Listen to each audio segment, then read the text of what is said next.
the number on your screen. This evening, Books and Books is very happy to welcome Ms. Kayla Buell, presenting her new book, Corporate Survival Guide for Your Twenties, a guide to help you navigate the business world. Ms. Buell is a 20-something who shares her experiences with other young professionals on her award-winning blog, Lost Gen Y Girl. She loves all things HR and hopes to make the workforce a better place. She is most passionate about helping young professionals navigate through their first years as 20-somethings in the workforce. In this book, Kayla helps you face the corporate world post-college. Navigating a corporate working world filled with pitfalls and traps is not easy. Here, she helps early career professionals get their careers off and running.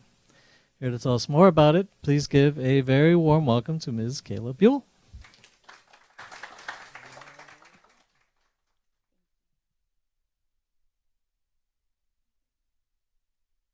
Thank you so much. First, I want to thank every single one of you here in this room.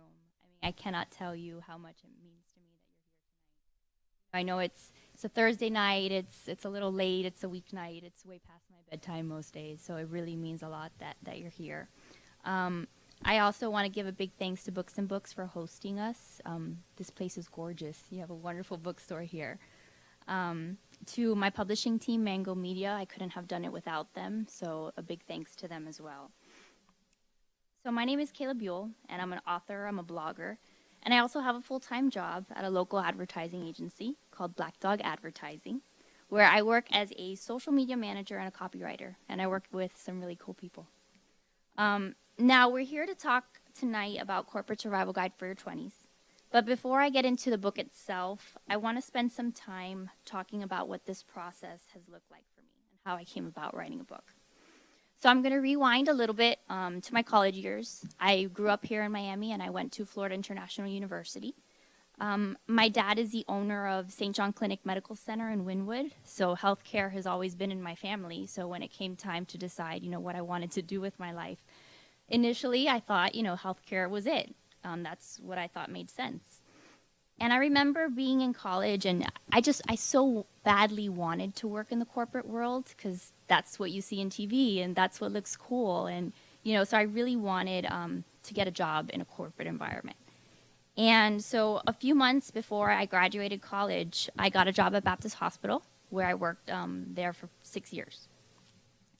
And I remember being 17 years old, and I was so excited about the fact that I had landed a job. I was like, score, I got a job. I was super excited. And then I remember actually, getting to my job and feeling just totally lost, not having the answers. I was always a very good student in school, and I was used to having those answers. So when I got into the workforce, I was just, a little bit frazzled. I had no freaking clue what I was doing. So very quickly, I had to learn about office politics. I had to learn about working with people who were twice my age. I had to learn that some people were just pretty mean for no reason most of the time. And I was very naive too when I started working in the workforce. So there were a lot of things that I had to learn the hard way. And so that was kind of my experience being thrown into the workforce in my 20s. Now, while I was working, I was, and I was trying to make sense of the corporate world. I took a year off from the time that I graduated with my bachelor's. I continued working. And then I went back to school at FIU to get my master's degree in public administration. And I took leadership classes. I took a lot of HR courses. And those classes, I found them absolutely fascinating. I was really interested in learning about workplace best practices. And I found myself in a position where I was learning a lot of stuff in school. And everything that I would learn, I would immediately compare it to what I was experiencing at work. And what I found was, most organizations, they know what they should be doing. They know what the best practices are, but they're very bad at actually enforcing them. So I just found myself, very confused and very frustrated. I was about 21 years old at this time and still feeling lost as ever. So I decided to start a blog.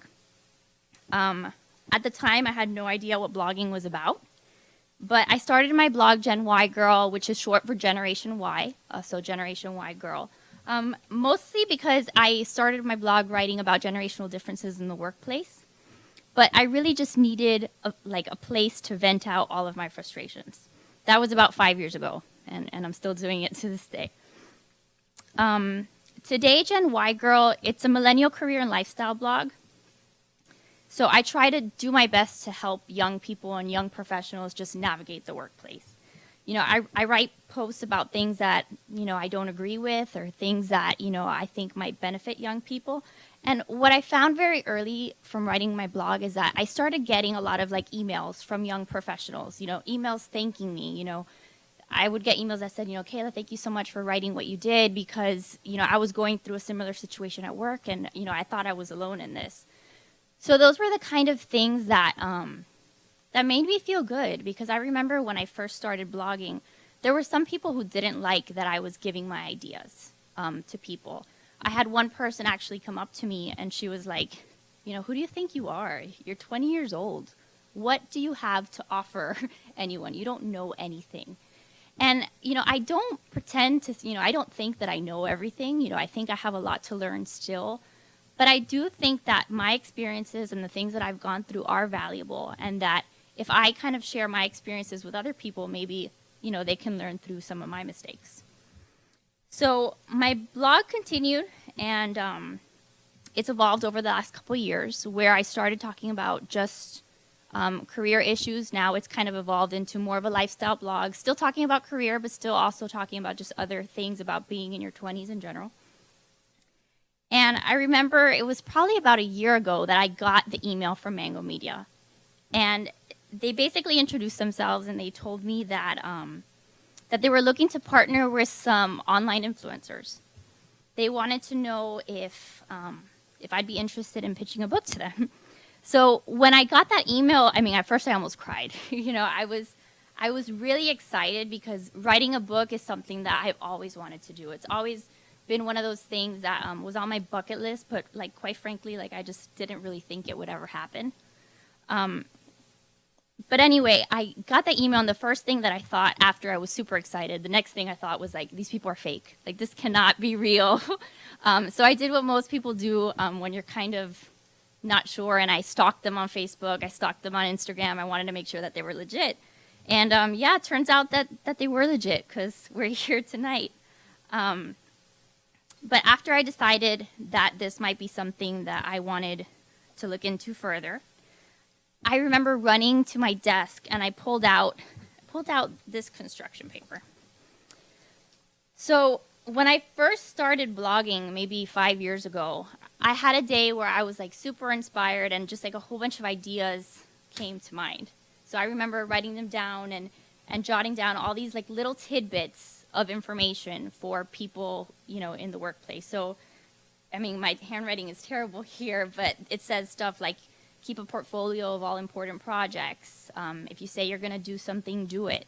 So I just wrote down a whole bunch of like ideas and thoughts, and this is what actually ended up being the outline to my book. So I pitched to Mango, you know, this was my table of contents. This is what I wanted to talk about.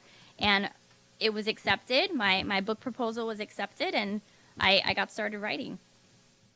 So I wanted to write about being in the workforce, because what I found was that in my college experience, it seems like most colleges, they're interested in helping you find a job. So like, if you go to like a lot of the career counseling, career guidance offices, what you'll find is most of the courses and most of the sessions that they do are about helping you land a job. So you'll find stuff like interviewing skills, how to build up your resume.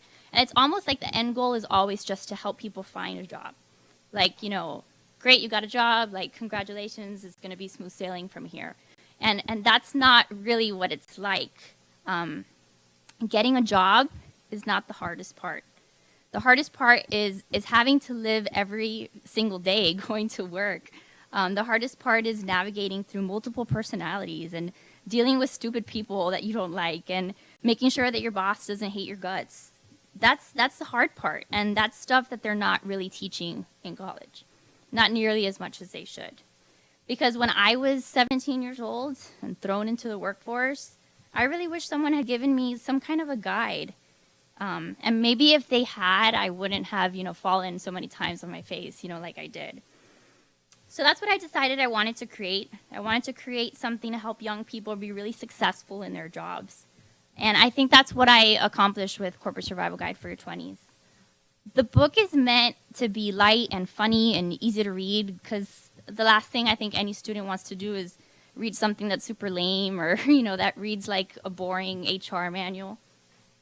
So that's definitely not the experience I wanted readers to have. I think I provide actionable advice, but I do it in a way that's relatable, and I do that, using sarcasm and humor, and I share some personal stories from things that I've gone through. So some of the things that you can expect to get from the book are, I talk about things like, how you're not supposed to steal other people's food from the refrigerator, because that's something that you might think, you don't have to tell people, but I've been in a position where I've witnessed like actual legit full-blown fights with grown people over, someone who ate somebody's yogurt and it wasn't theirs. I also share stories. You're laughing, but, it's happened before, right? And, I share embarrassing stories of mine. Like, I remember this one time I was heading into a meeting, and I hadn't had a chance to eat all day. And then I got really excited because I saw a pack of M&Ms on my desk, and I was like, okay, great, I got M&Ms. So I took them with me into my meeting. And, the lights are dim, and everybody's watching the PowerPoint presentation, and I opened up the bag of M&Ms, and then they all fell on the floor. And so all you heard was like the pitter-patter of every single one of those freaking M&Ms like bouncing off of the floor, and everyone's turning around to look at me. And so what I learned from that was, you don't take M&Ms into meetings. So things like that maybe you wouldn't really get out of like an HR manual. But that's what you can definitely expect from the book. And I'm sure that you're probably sick of hearing me talk right now, and I'm kind of sick of talking, but I do want to read just a little excerpt from my book, so you kind of get a feel for what it sounds like and how it reads. I think I'm just going to start from a section where I'm talking about email etiquette and talking about how I hate it when people send me emails and they copy my boss when they sit like right behind me. So let me find that. So yes, sadly, this is one of those things that we waste our energy on at work. I've been in the workforce since I was 17, and even today, this is a giant puzzle to me. If you sit right behind me at work, and instead of talking to me directly, you send me an email copying my boss, I promise you, I'm going to hate you forever. Unless it's an email saying how cool I am. That would be fabulous. On a side note, I'd advise that you ask your boss what she'd like to be copied on. I've actually gotten in trouble before for not copying my boss on certain emails. When in doubt, just ask them, because no matter how hard you try, you can't really win here. You'll have managers that don't want to be copied on anything because it clogs up their inbox, and you'll have others that want to be copied on everything. It all depends on their management style. And since you're not a freaking mind reader, although most managers will expect you to be, it's better that you discuss that up front. Another thing you want to do is proofread your emails. When you're typing up an email, you're probably typing a million miles a minute, thinking about everything you want to say and also figuring out what you're going to eat for lunch later. You're also doing that thing where you're typing and you're erasing and then you're typing some more, trying to formulate your email in a way that doesn't get you fired when really all you want to type are the words, "You are stupid." So with all the thoughts flooding through your brain, you're very likely to use the wrong form of there, forget a word entirely. So you need to proofread your emails before you hit send. I've proofread emails right before sending them, and I've honestly asked myself, what the F were you thinking? Like, they've been bad. Addressing the wrong person, entering the wrong numbers, that kind of bad. Or my personal favorite, the email where I say, please see attached document, and then I forget to attach the damn thing. Minor details. So do yourself a favor, proofread everything that you write, because I promise you, if you send out an email and it's got spelling errors or makes no grammatical sense and looks like maybe a second grader wrote it, the person receiving that email will share it with all of their coworkers, and you'll just look like a total loser. So that's just some of the lightheartedness that, the book shares, and I think it's like I said before, it's practical, actionable advice, but just like in a lighthearted way. So I encourage you to check out the book if you haven't, and those of you that are here, thank you very much. Thanks.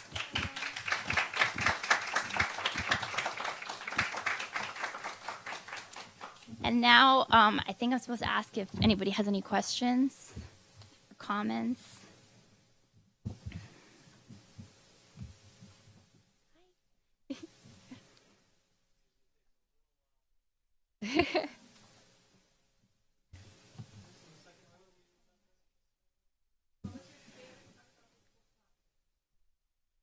I think my favorite part about writing this book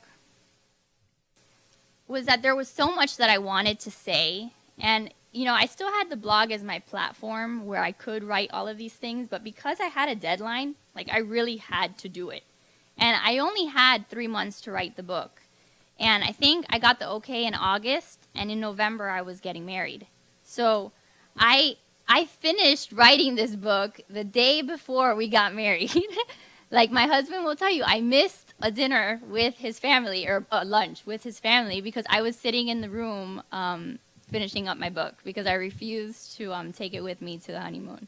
So I think the fact that I was forced to get this all on paper and that I was forced to get it out, it just kind of, you know, those are all the things that I've always wanted to say. So I was happy to finally see it, you know, put together and, you know, in something that, you know, I can hand this to people and, you know, it's nice.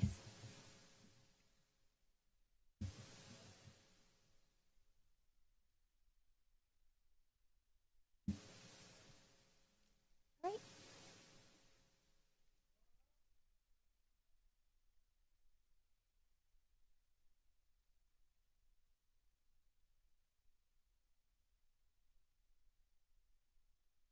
Sure.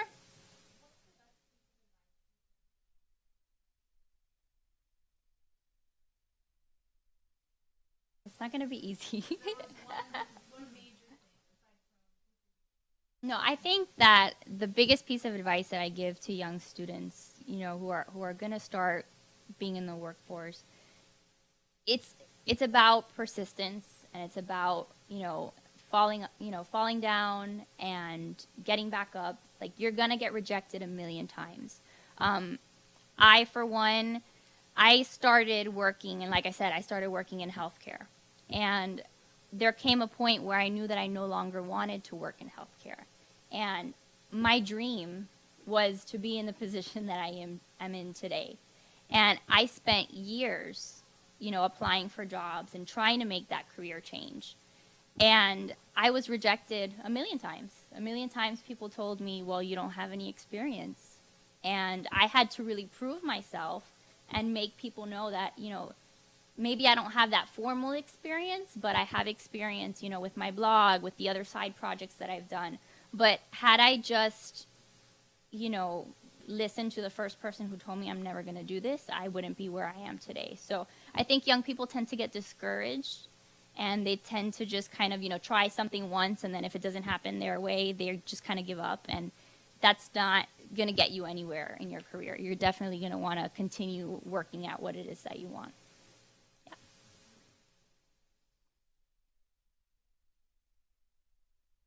I think so. I think I can definitely see myself writing a second book. Different things that, you know, I want to say, I'll definitely need to have some time to do it. But yeah, there are definitely some ideas that I have. Yeah. You know, it's actually funny. My most viewed blog post is called How to Get Rich in Your 20s, or How to Be Rich in Your 20s. So it seems that everybody wants to know how to make money. But I will tell you that my most controversial blog post was a blog post that I wrote when I first started, and it was called How to Get Along with Older Coworkers.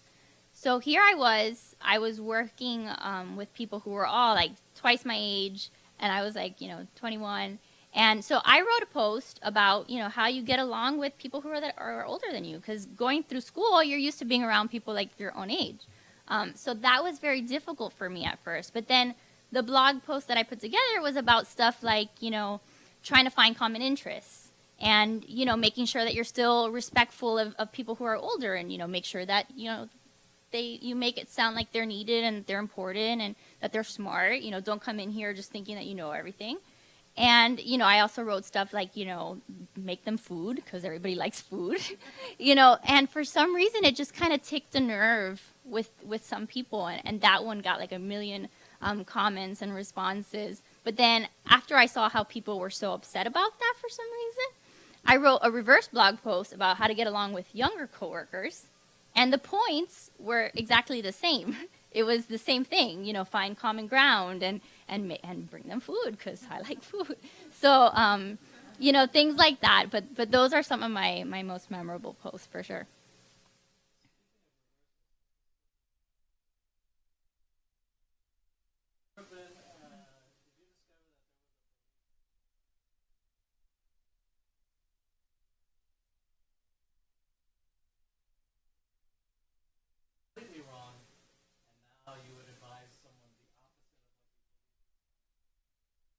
Hard question, man. I don't.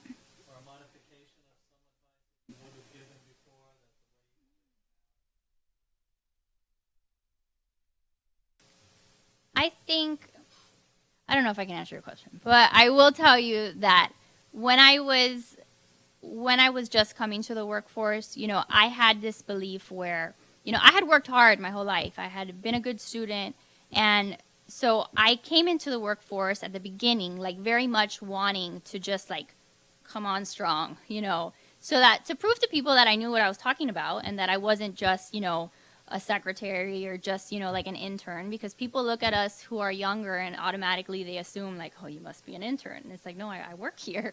So I tried, I think, a little bit too hard in my very early years to kind of establish myself. And sometimes I made some people upset, you know, about that. So I think there has to be a balance. I think you need to still be professional and still be able to be knowledgeable in whatever it is that you do, but to do it with a little bit more grace, and to do it, you know, understanding that there's people that know a whole lot more than you do, and taking as much advice as you can get from people who've been doing this longer than you.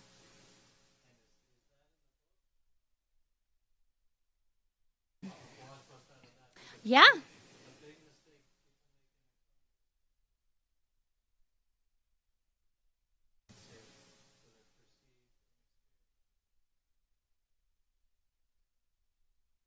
Mm-hmm.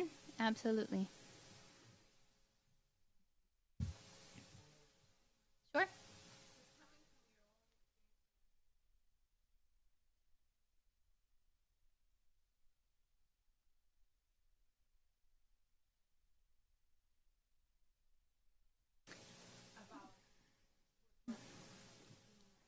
The biggest misperception that young people have is that they think that they're going to come into the workforce even with a master's degree, and they think that they're going to be making $100,000. Like, that's the biggest misperception that they have.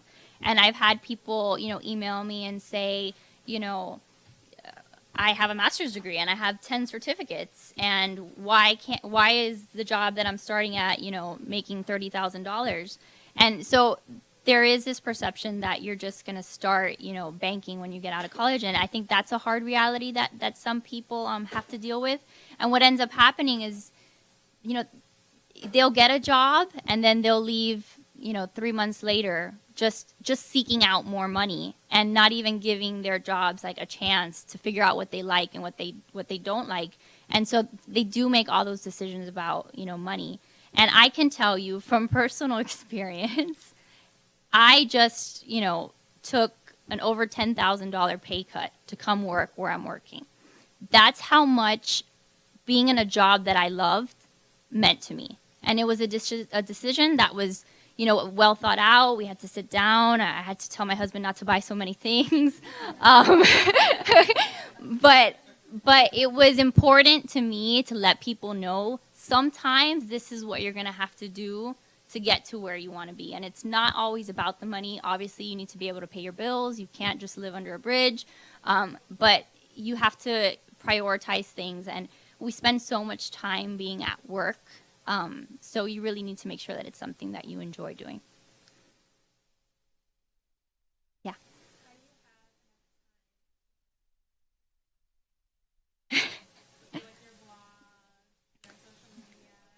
Yeah. And take care of my cat, who I love. Yeah, I have a lot of anxiety. There is a lot of stuff going on, but, you know, my husband is great, and we'll be watching TV, and I'll be sitting there next to him with my laptop. And, you know, some days more than others, I try to find time, you know, on the weekends to get the things done for the rest of the week. When I was writing the book, like I said, we were buying a house. I was getting married, a lot of stuff going on, and I was writing the book. I was working full time, but I tried to take advantage of those lunch breaks. You know, instead of just relaxing, which I probably would have liked to do, you know, I would stick myself in, you know, the cafe, and I would be writing pieces of my book. And the same thing, there's certain sacrifices that you have to make. I would love nothing more than to come home every day and just veg on my couch, but I can't do that always. So, you know, there's certain sacrifices, but it's very rewarding to me, so I enjoy doing it. Mm-hmm.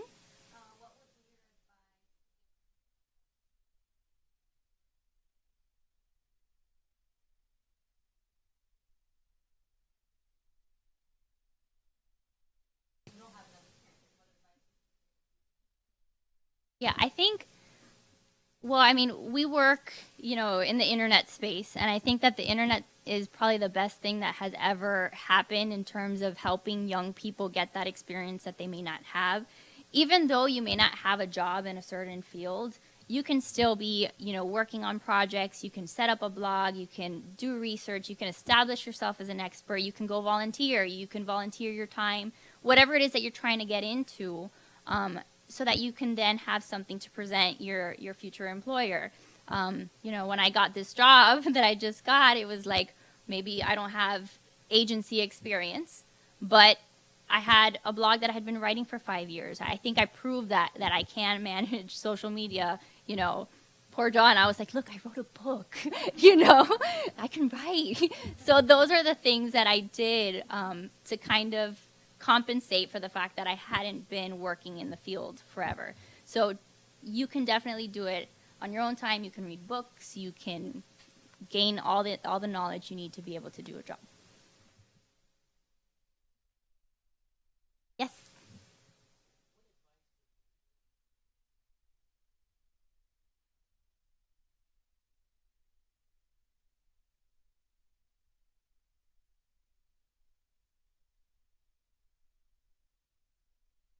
Motivating young people to want to work and to want to do well in their careers. I think I think we can all work together to have better relationships, first of all. I think, you know, as a young person, you know, I remember going into the workforce and it's like, again, I was used to being around people my age, and everybody who wasn't my age, it's like there was always like that awkwardness of reaching out to them or, you know, getting advice from them. So I think that you guys have been there in the workforce for a while, and I think that you guys might be able to do a little bit of a better job to kind of reach out to us a little bit better, to kind of say like, hey, we're here. Let's you know, sit down and talk about what you're interested in, and how we can help each other. I think we need more mentors in the workforce, and I think that we suck at asking for it. So I think that maybe people who've been in the workforce can do a little bit of a better job to reach out to us. And then, you know, we can see how awesome you are, and, you know, I think that will inspire us to do better at whatever it is we're doing.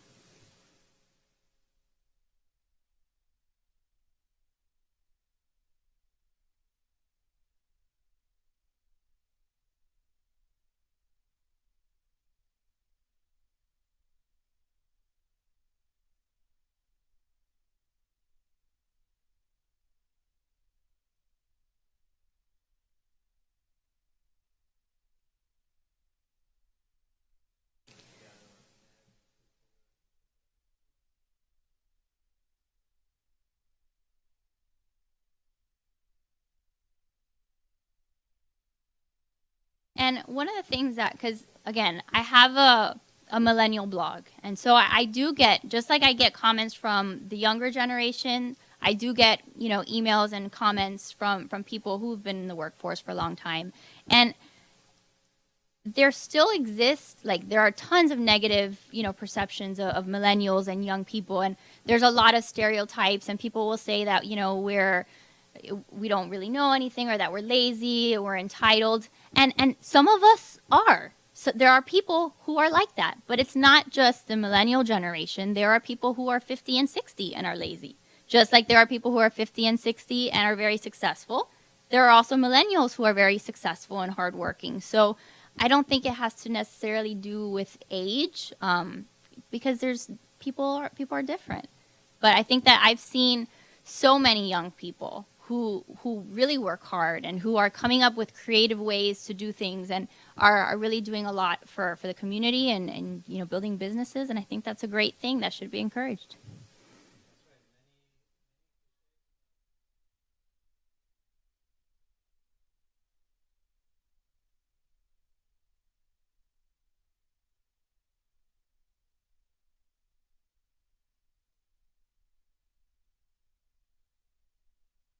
Yeah.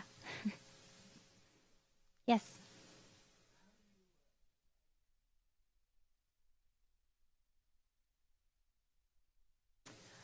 I think, I think it's hard for us because we come into the workforce and we want to be successful, right? So the first chance that we get to, have a mentor, or to have somebody who, is teaching us, we grab at it, right? We want all the best projects, and we want all the best opportunities. And I think some people fall trapped to that. I think some people get in a situation where maybe, they're working too closely with someone who's harassing them, and they think like, oh, I have to deal with this. This is how it is. Or they think that, the minute that they try to do something about it, those opportunities will be taken away from them. So the biggest piece of advice that I would give people in that situation is to just let go of those opportunities. They will be, they will be there in another place. You never want to compromise your integrity. Reach out to your HR departments if you have them, but no opportunity is worth, having to go through that. And it's something that a lot of people don't want to talk about. It's a lot of people think that they're going to get fired if they say something. But I say, say something. And if that means you have to get a new job, then you'll get a new job. But it's not worth it.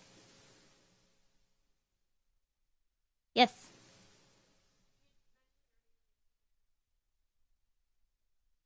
Mm-hmm.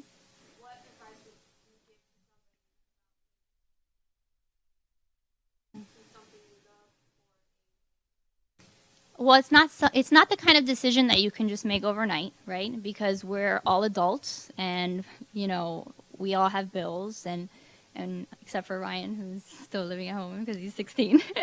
But you want to sit down, and you really want to ask yourself, what can you do without? So do you need, like I used to have like those Birch boxes and like all the Ipsy boxes, and I canceled those because those are things that weren't absolute necessities. My husband and I, we talked, our lifestyle is going to have to change, but it was manageable. So first of all, you want to look at your finances and see what you would need to survive, where you can make cuts. But if you're going to work and you hate it every single day and you leave work crying, it's not worth it. It's really not worth it. And, that's the position that I was in. And not because, I had a terrible boss or anything like that. My bosses have all been wonderful to me. But it was the work itself. It was, work that didn't inspire me, that I wasn't passionate about. And after doing it for a lot of years, I was just like, there's got to be more to this. And I've found just so much satisfaction and happiness in doing that I do not regret that, not one bit.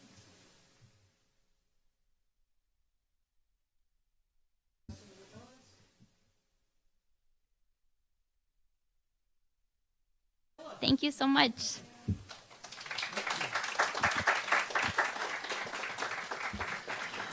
All All right, folks. Well, if there are no more questions, then a reminder for our internet audience watching at home that there's still plenty of time for you to call the number on your screen, and we can ship a copy of Corporate Survival Guide for Your 20s to wherever you are in the United States, free of charge.